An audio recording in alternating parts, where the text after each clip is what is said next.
multiple persons in the water drowning, calling for help. But there's confusion over the emergency message. Where's the informant? The setting sun makes it extremely difficult to see without a telephoto lens. Start it, go. Mate, that's one on your side, bro. Yeah. Come here. Hold on, are you right? You take on any water?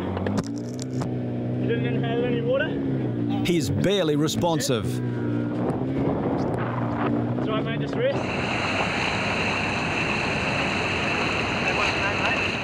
Just lie there, Just rest. Lie there.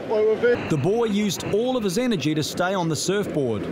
If you need to cough up, mate, just cough it up. Now on dry land, his body is shutting down. All of us have to look. Mate, so just rest, mate. He needs to go to the medical room in the clubhouse immediately to administer oxygen.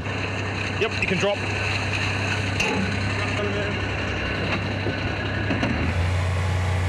Adam fears the boy has taken in water. Johnny, straight up the top. Going straight up. First aid room.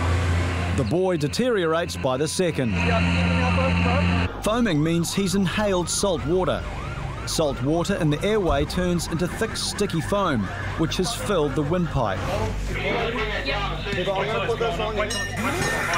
Just breathe normally, mate. Breathe normally.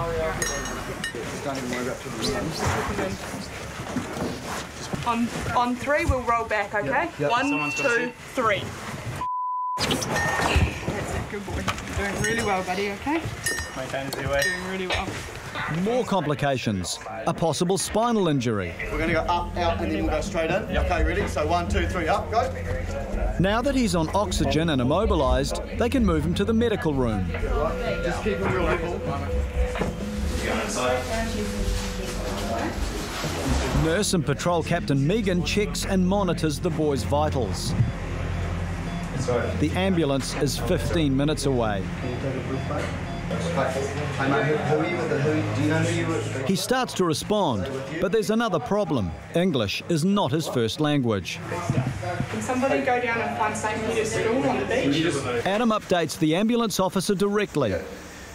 He's in and out of consciousness, and he keeps wanting to shut his eyes, and we've got him on 15 litres of oxygen at the moment. A school friend arrives. Hey, what's your name? Taka, hey.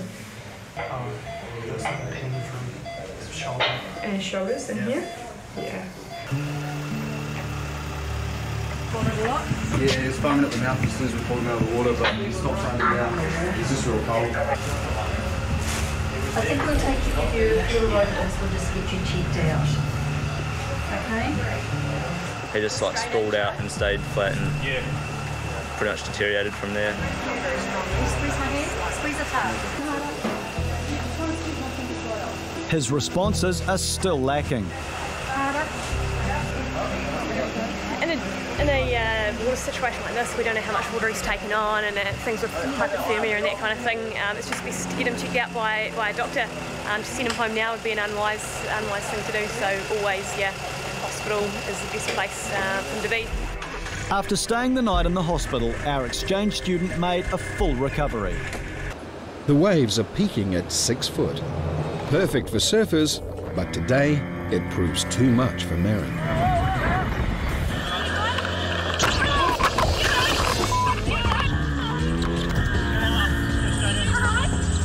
Megan lands hard, instantly in agony. Scott takes over the driving. Merrin alerts the guards on shore. Megan needs help fast. She has dislocated her knee.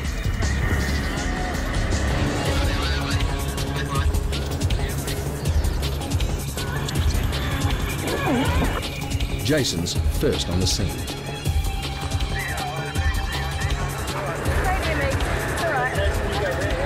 Okay, can you hear me all right? You're okay? What whereabouts is this all? There's just like coming up over the wave, and then I felt it like something gross happened. Okay, this is on your left knee. Okay, so you feel like okay. It felt like it came right out, like something happened, but okay. Maybe shocked. Okay. Like Right, I'm not going to touch it. Yeah, you just want to keep her in the boat. and bring her up like that. 1, 2, 3, 4, up.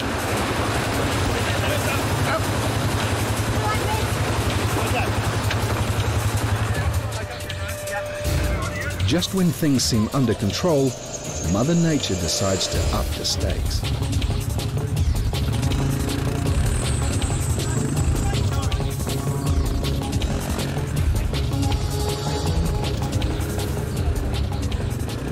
Finally, with the help of a few fellow beachgoers, things start moving again.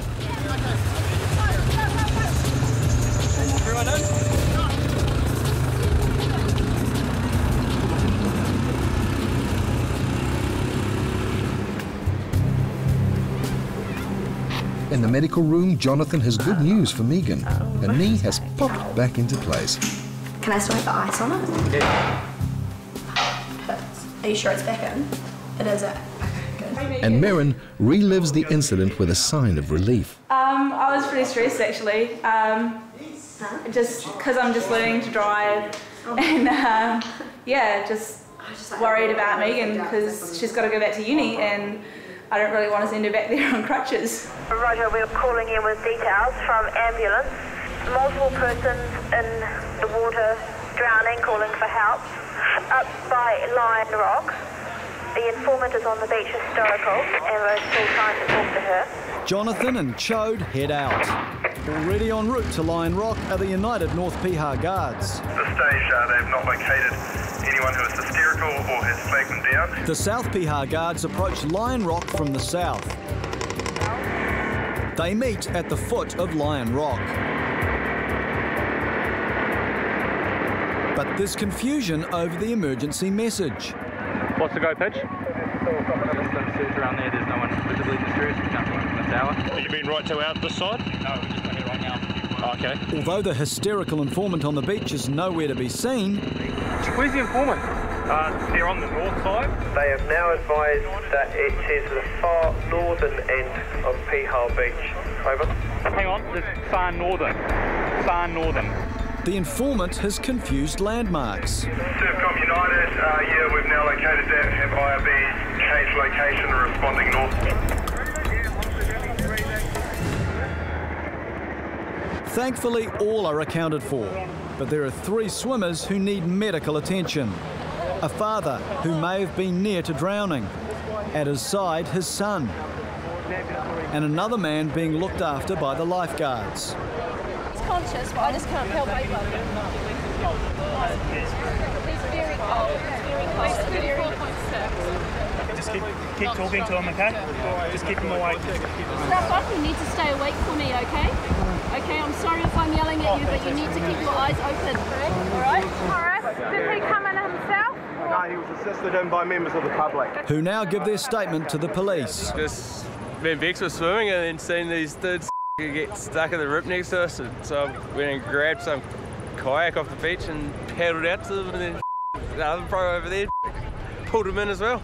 He was freaking because I was on that kayak and I'd never been on a kayak before, and I started freaking because he was like grabbing it and going to tip me out of it, and he ended up tipping me out of it and just hanging onto the kayak. Patients receive a status number to identify how serious their condition is. Status 2, serious and potentially life-threatening. Status 1, critical with an immediate threat to life. Were you on the water as well? Yeah, did you take much water on it? Did you swallow it? Quite a lot? Four victims all recovered. One status 3 over there, a status 2 over here, queried submerged, but he's conscious, cold. Yeah, so this is the one who's concerned with. The other guy there, he's status 3. Hey Mustafa, my name's Barry, I'm the medic from the helicopter. You feeling better? Yeah, you had a bit of salt water in there, didn't you? Your breathing feel okay?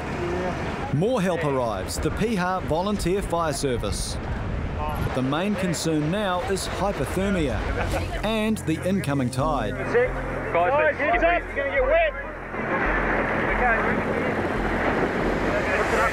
Guys, good to move the patient. First response closely monitor their body temperatures. These men have mild hypothermia and are in a state of shock. just bring the stretcher around. Once he stands on his feet, we'll just bring it around behind him. That's it. Good man. Good man. Sitting down now, doing well. Our Servcom United just advising Westpac Rescue airborne shortly. 3 patients for Auckland City Hospital. Copy. Servcom from United, this is how you firm.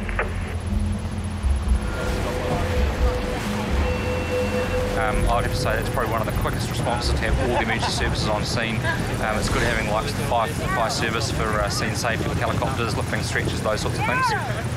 So yeah, all in all a pretty good coordinated sort of response and a good outcome. It's a beautiful place out here. It's a shame you had this quick fright, but you'll be okay.